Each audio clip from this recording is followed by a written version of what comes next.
ओम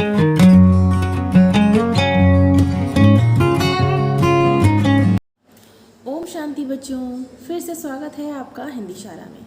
तो आज हिंदी शाला में हम आपको पढ़ाएंगे नई कहानी। कहानी का नाम है चांदपुर का चिड़ियाघर। तो बच्चों, जैसा कि नाम से आपको पता चल रहा है, चांद चांद पे कौन सी मात्रा का प्रयोग है? चंद्र बिंदु।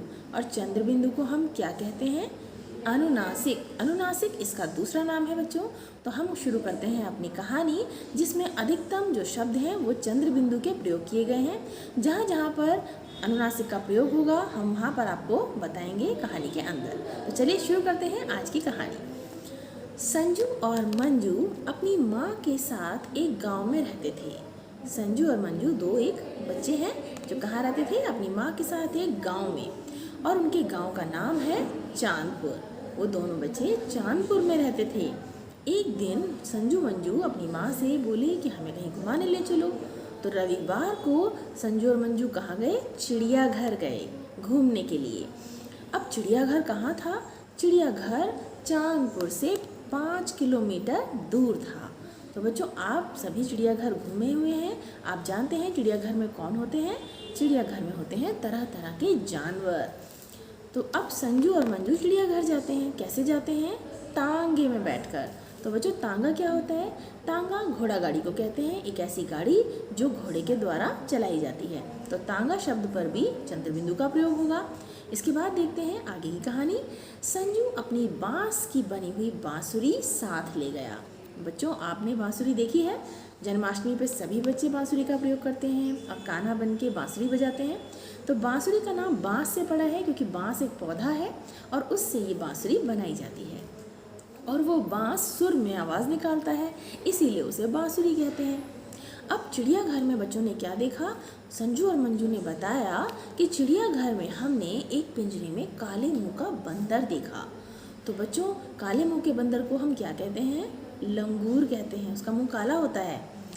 और क्या देखा उन्होंने? हंस तालाब में तैर रहे थे।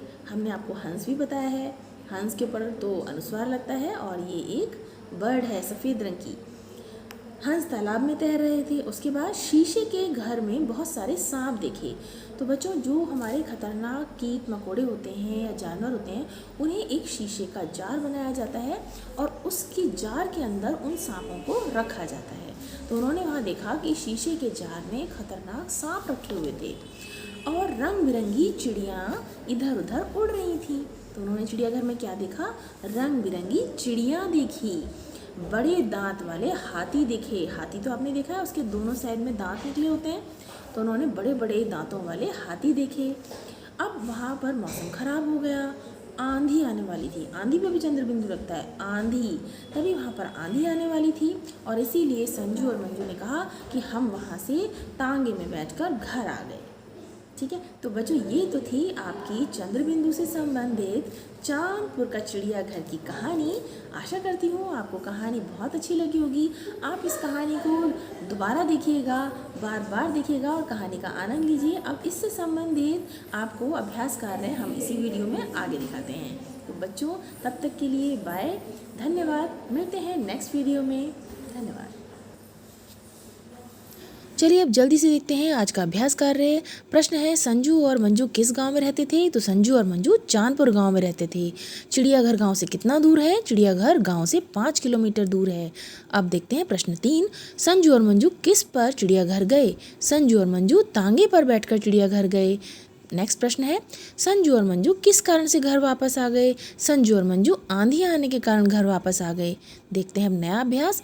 नीचे दिए गए शब्दों को चंद्र बिंदु लगाकर पूरा करो। तो बच्चों, यहाँ पे कुछ शब्द आपको दिए गए हैं, आपको उन पर चंद्र बिंदु लगाकर पूरा करना है। ये है कुछ सामान्य ज्ञान। चंद्र बिंदु का दूसरा नाम क्या है? चंद्र बिंदु का दूसरा नाम अनुनासिक है। और अनुनासिक का उच्चारण कहाँ से होता है? अनुनासिक का उच्चारण मुख तथा नासिका दोनों से होता है। तो बच्चों, ये तो था सामान्य ज्ञान। धन्यवाद। मिलते हैं नेक्स्ट वीडियो में।